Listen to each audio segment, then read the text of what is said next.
Hello दोस्तों, आज हम पढ़ेंगे क्लास 9th की बिहाइव का lesson second the sound of the music.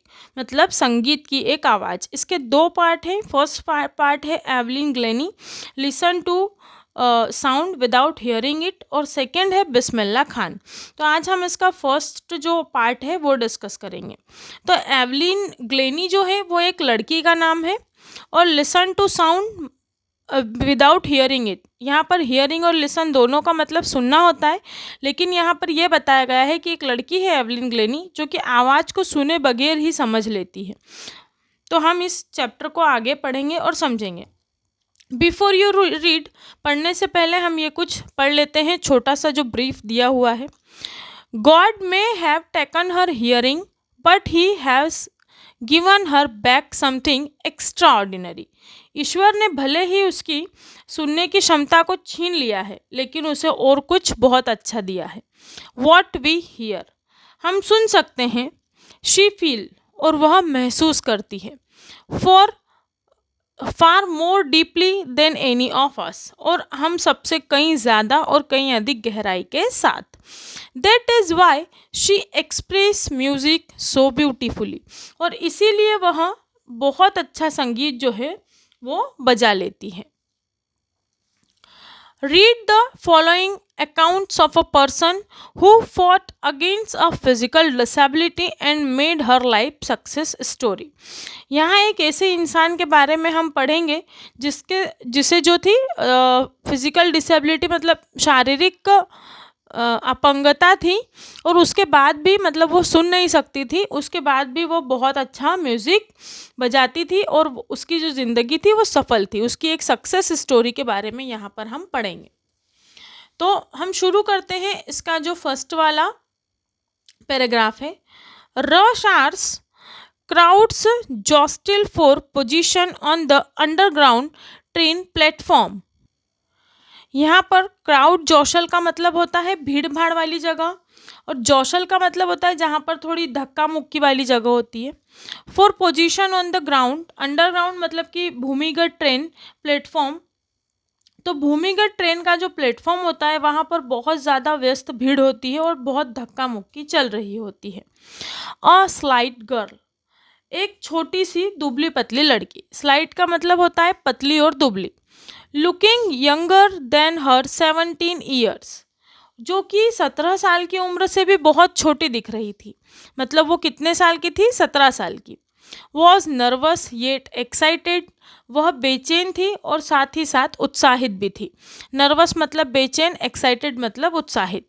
As she felt the vibration of approaching train, और जैसे ही उसने ट्रेन के आने की कंपन महसूस की। वाइब्रेशन मतलब कंपन, अप्रोचिंग मतलब पहुंचना। It was her first day at the prestigious royal academy of music in London.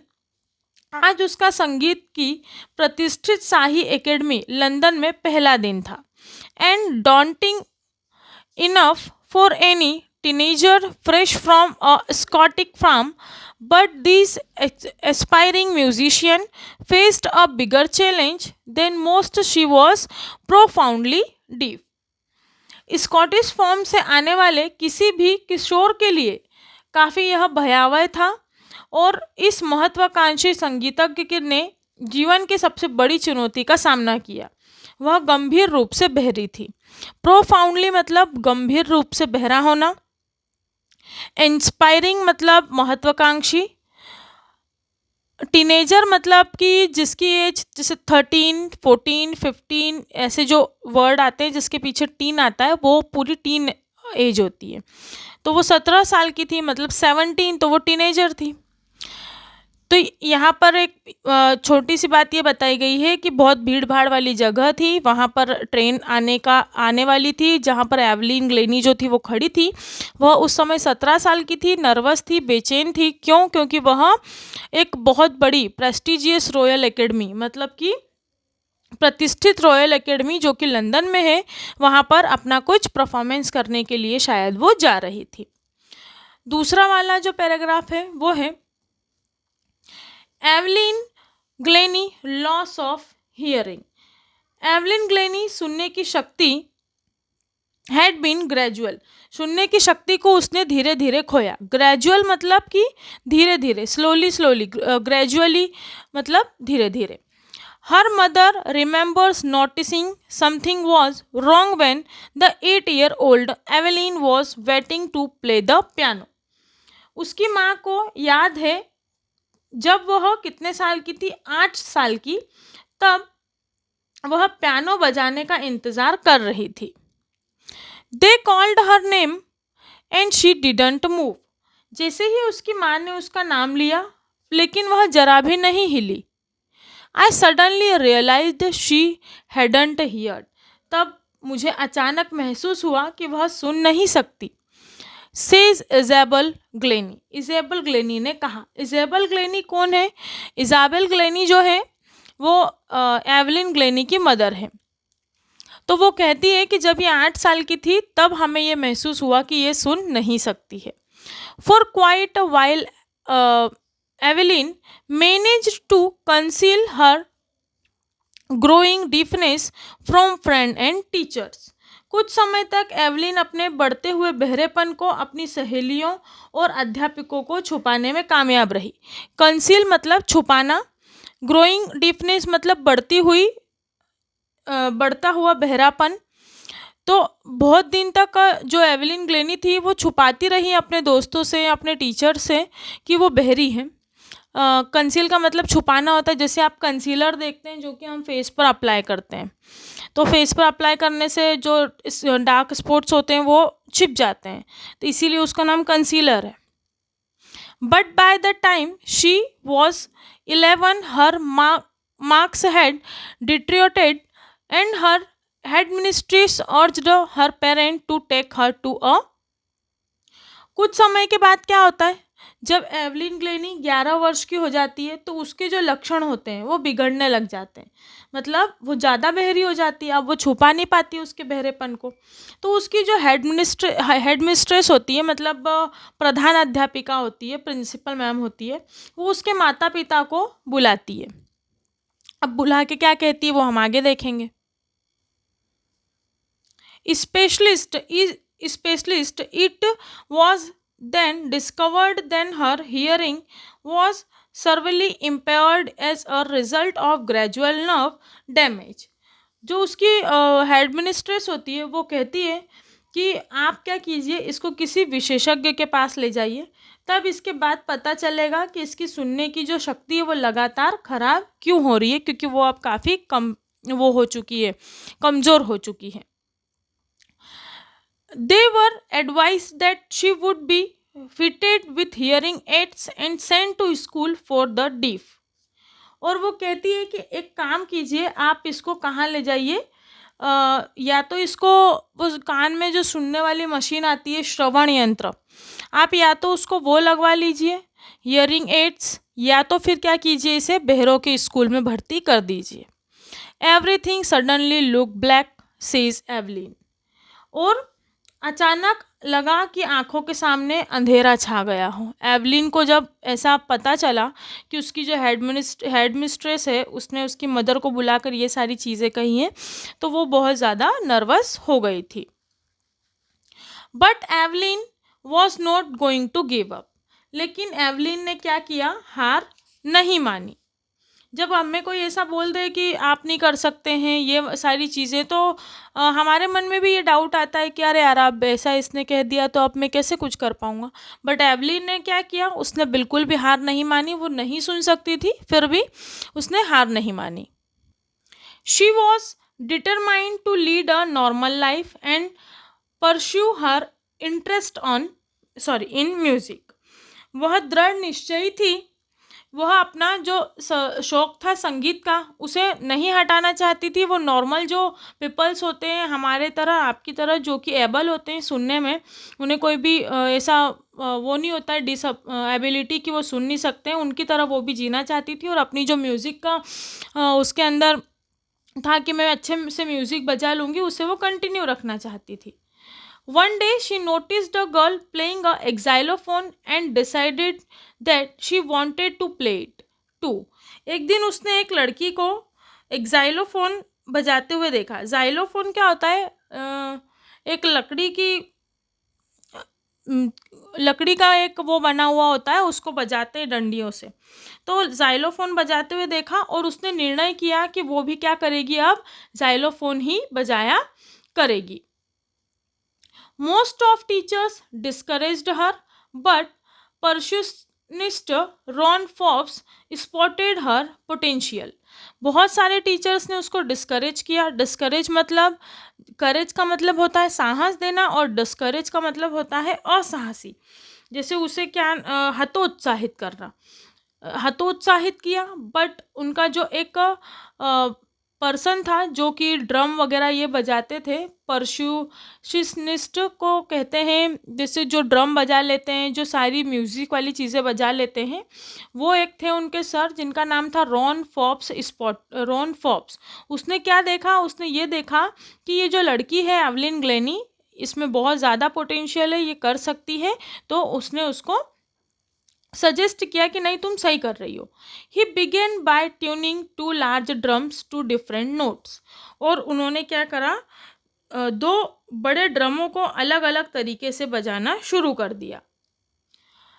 Don't listen through your year, he would say. उन्होंने कहा कि तुम अपने कानों से मत सुनो।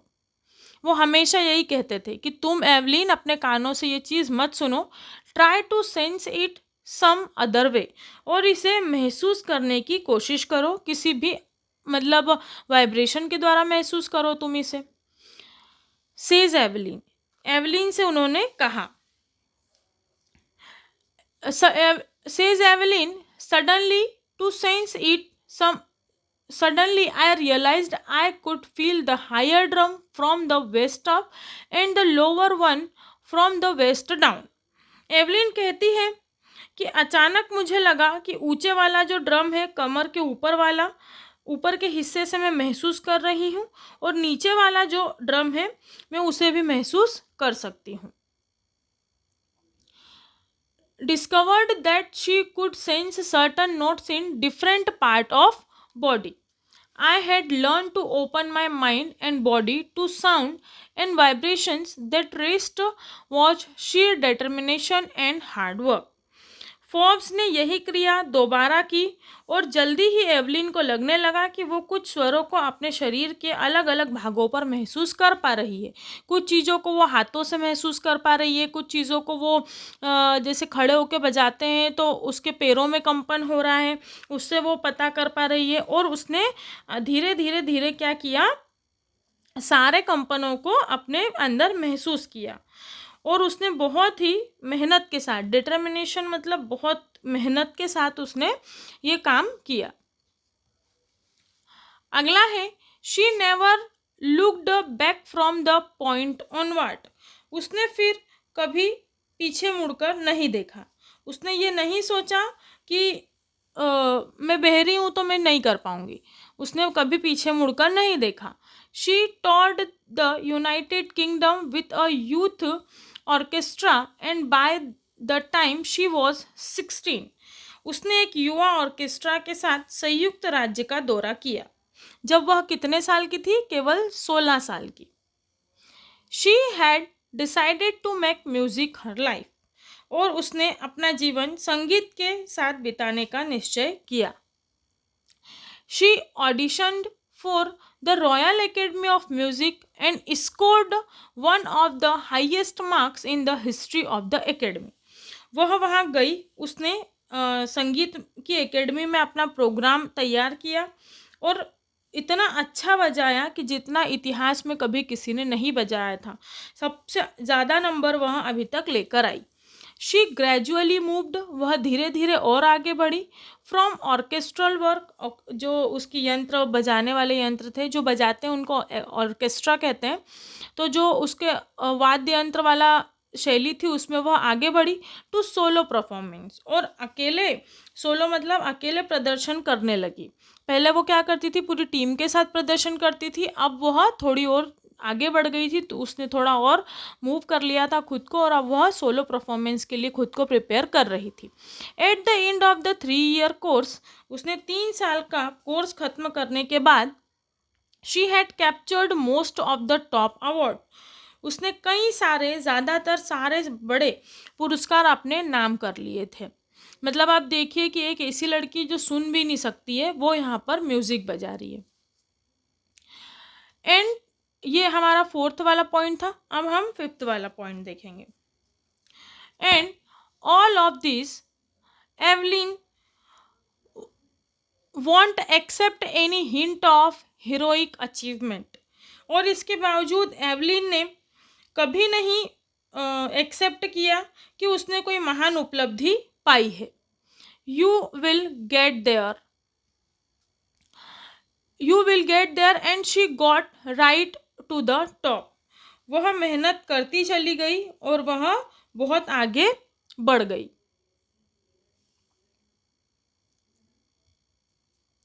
ये लाइन यहाँ पर थोड़ी सी मिस हो गई थी। And she got right to the top, the world most sought after multi percussionist with a mastery of the some thousands instrument and hectic international schedules. और उसके बाद उसने क्या किया, वह कई ऊंचाइयों तक पहुंच गई थी। मतलब जो गाने बजाने की कई ऊंचाइयां होती है, जैसे कि हम कोई गेम खेलते हैं तो फिर उसमें स्टेट लेवल खेलते हैं, फिर नेशनल लेवल खेलते हैं, फिर इंटरनेशनल खेलते हैं, तो उस तरीके से वो आगे बढ़ती चली गई थी म्यूज़िक में। दुनिया की सबसे अधिक जानी मानी म्यूजिशियन वह बन गई थी। और कुछ हज़ारों वाद्य यंत्रों, मतलब कई सारे म्यूज़िक इंस्ट्रूमेंट में उसने महारत हासिल कर ली थी और वह बहुत ज़्यादा फेमस हो गई थी। फिर एंड हैक्टिक इंटरनेशनल शेड्यूल्स, और उसने कई सारी जो अंतर्राष्ट्रीय दिनचर्या जो उसकी हो गई थी उसमें वह बहुत ज़्यादा व्यस्त भी थी। सिक्स वाला है, it is intriguing to watch Evelyn function so effortlessly without hearing. Evelyn को सुनाई नहीं पड़ने के बावजूद भी in our 2 hours discussion she never missed a word. 2 घंटे तक चर्चा के बाद भी ऐसा कोई शब्द नहीं छूटा जो उसने नहीं सुना। मैन विथ बशी beard give me trouble, she laughed. एक आदमी था जिसकी दाढ़ी बहुत ज़्यादा घनी थी। उसने उसने क्या करा, थोड़ा सा वो हंस दिया। It just watching the lips, it is the whole face, specially the eyes. क्योंकि वह सिर्फ उसको होठों को देखना ही काफ़ी नहीं होता है, पूरा चेहरा देखना होता है और ख़ास करके आंखें। She speak flawlessly with a Scottish lilt, और वह बिना किसी गलती के स्कॉटिक लहजे में बात करती रही। My speeches is clear because I would hear till I was 11। वो कहती है कि वह मेरी बोली जो है वो बिल्कुल साफ है क्योंकि मैं 11 वर्ष की उम्र तक सुन सकती थी। She says, but that doesn't explain how she managed to learn French and master basic Japanese. वह कहती है कि मैं 11 वर्ष की जब तक थी तब तक तो मैं सुन सकती थी, इसीलिए मैं अच्छे से बोल पा रही हूँ। पर यह बात इसका वर्णन नहीं करती कि वह फ्रेंच कैसे सीख पाई और मूल जापानी में उसने कैसे महारत हासिल की। मतलब वो क्या करती थी, जब कोई बोलता था, उससे कोई बातें करता था ना, तो वो केवल लिपसिंग देखती थी लोगों की और उनसे आई कांटेक्ट करती थी, तो उसमें उसको पूरी भाषा समझ में आने लग गई। और 11 के पहले तक उसे फ्रेंच वगैरह लैंग्वेजेस नहीं आती थी, बट जब वो मतलब फुल्ली डीप हो गई थी, पूरी तरीके से बहरी हो गई थी, उसके बाद उसने कोशिश करी और उसने यह लैंग्वेज जो थी वो सीख ली। नेक्स्ट वाला हमारा स्टैंजा है, सॉरी पैराग्राफ है। एज फॉर म्यूजिक, जो संगीत की बात करें, शी एक्सप्लेन्स, तब वो कहती है कि it pours in through every part of my body, कि यह मेरे हर अंग में बस चुका है। जैसे हम जब किसी चीज़ के लिए बहुत ज़्यादा डेडिकेटेड, ओवर डेडिकेटेड हो जाते हैं तो फिर हम हमेशा यही सोचते रहते हैं। जैसे अगर आप सोचते होंगे कि मुझे एरोप्लेन उड़ाना है, तो फिर आपको पूरे टाइम एरोप्लेन ही नज़र आते हैं। उस तरीके से इसे पूरे टाइम क्या नज़र आता था, म्यूज़िक नज़र आता था। इट टिंगल्स इन द स्किन, अपनी जो स्किन होती, त्वचा होती है, उसके ऊपर, माई चिक बोन्स, उसके गालों पर, and even in my hair, और मेरे बालों पर भी मुझे झंझनाहट पता चलती है। किस चीज़ की? वाइब्रेशन की, साउंड की। When she plays the xylophone, जब मैं क्या बजाती हूँ, xylophone बजाती हूँ, she can sense the sound passing up the stick into her fingertips. वह आवाज को डंडी से जाते हुए अपनी उंगलियों के पैरों पर भी महसूस करती है। मतलब वह क्या करती है, पूरे बॉडी पर कुछ ना कुछ सेंस करती है आवाज को, जब जाकर तो वो इतना अच्छा बजा लेती है। By leaning against the drums, drum के सहारे सटकर वह खड़े हो जाती है। She can feel the resonance flowing into her body, और वह पूरे शरीर पर उसकी जो वाइब्रेशन है वो महसूस करती है। ऑन अ वुडन प्लेटफॉर्म, लकड़ी के जो मंच पर, शी रिमूव हर शूज, वह अपने जूते उतार देती है। That the vibration pass through, ताकि जो वाइब्रेशन है वो उसे अच्छे से मिले। Her bare feet and up her legs, उसके पैरों तक ऊपर तक चला जाए, जो वाइब्रेशन है उसको वो समझ सके। इसलिए वो क्या करती है, जहाँ पर भी लकड़ी का प्लेटफॉर्म होता है तो वहाँ पर वो अपना जूते चप्पल जो भी उसने पहने हुए होते हैं उसको उतार देती है। फिर 8th वाला जो हमारा स्टैंजा है वो कहता है, सॉरी पैराग्राफ, नॉट सरप्राइजिंगली, इसमें कोई आश्चर्य की बात नहीं है। एवलिन डिलाइटेड हर ऑडियंस, एवलिन क्या कहती है, अपने दर्शकों को खुशी प्रदान करती है। डिलाइट मतलब खुशी, डिलाइटफुल मतलब खुशी से। इन 1991 she was present, she was present with the royal, यहाँ पर थोड़ा लाइट लिखा हुआ है तो वो थोड़ा सा पढ़ने में प्रॉब्लम आ रही है। Royal philharmonic societies prestigious soloist of the year award, मतलब 1991 में शाही फिलहार्मोनिक सोसाइटी में वह एक एकल अवार्ड से उसको सम्मानित किया जाता है, श्रेष्ठ master पर्शनिस्ट।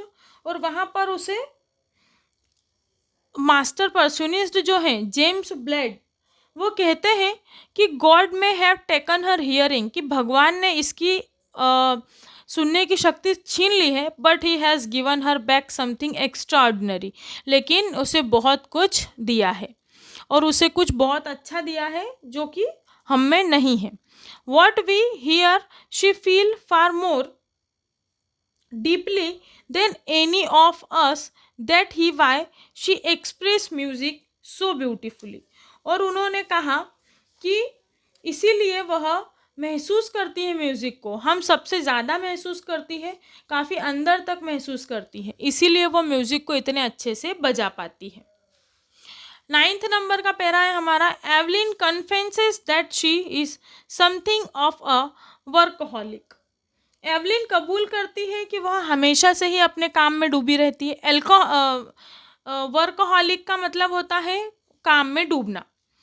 I have just go to work often harder than classical musician, मुझे बस काम करते रहना पसंद है, अक्सर शास्त्रीय संगीतज्ञों से भी ज़्यादा।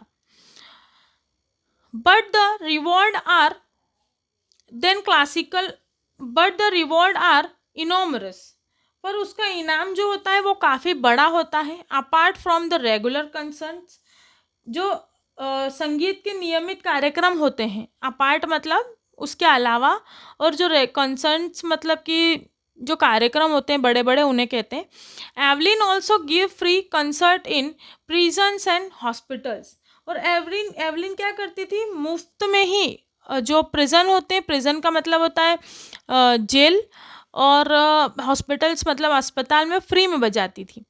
She also give high priority to classes for young musician, और वो क्या करती थी, हमेशा जवान जो लोग होते थे, यंग म्यूजिशियन जो जवान लोग होते थे और जो सीखने की इच्छा रखते थे, उन्हें वो बहुत ज़्यादा प्राथमिकता देती थी। Ann Richlin of the Beethoven fund for deaf children says, Ann Richlin जो कि बहरे बच्चों के बिथोवेन फंड के लिए काम करती थी, this deaf children say she is shining impression to deaf children. वो कहती थी कि यह बहरे बच्चे हैं उनके लिए सबसे बड़ा प्रेरणा का स्रोत है. कौन? Evelyn. That they can not go. और वह ऐसी कोई भी जगह ऐसी नहीं थी जहाँ वे नहीं जा सकते थे, क्योंकि जैसे एवलिन ने क्या करा, बहरे होने के बाद म्यूज़िक बजा लिया. इसका मतलब है कि कोई भी व्यक्ति अगर लगन से करेगा तो वो सारे काम कर लेगा. इसके बाद जो नेक्स्ट लास्ट वाला हमारा पैरा है वो है Evelyn Glennie has already accomplished more than most people twice her age. Evelyn Glennie ने ज़्यादातर लोगों के मुकाबले, जो कि उम्र में उनसे दुगने थे, she has brought percussion to the front of the orchestra and demonstrate that it can be very moving. से काफ़ी ज़्यादा हासिल किया. वह वाद्य यंत्रों में भी टक्कर ले आई और दिखा दिया कि यह जो भी हमारे मन को अच्छा लगता है वो हम कर सकते हैं. And demonstrate that it can very moving. She has given inspiration to those who are handicapped, people who took to her and say, if she can do it, I can. And not the least, she has given enormous pleasure to millions. तो वो कहती है कि अगर मैं कर सकती हूँ तो कोई भी कर सकता है, क्योंकि वो जब बहरी थी तो वो संगीत बजा लेती थी. तो मतलब हम लोग तो अगर कुछ चाहे करना तो बिल्कुल कर सकते हैं, ऐसा नहीं है कि हम लोग नहीं कर पाएंगे. तो एवलिन ने जो है अपने से दुगने उम्र के जो लोग थे उनके साथ भी कंपटीशन किया और जब भी वो आगे निकल गई. और वो हमेशा कहती है कि लाखों लोगों को उसने बहुत सारी मतलब खुशियाँ प्रदान की, बहुत सारा सिखाया. और जो भी उन्हें देखता है वो यही कहता है कि जो एवलिन ग्लेनी है वो दूसरे लोगों के लिए प्रेरणा स्रोत है. तो इस प्रकार जो स्टोरी थी द एवलिन ग्लेनी की, ये यहाँ पर फिनिश होती है.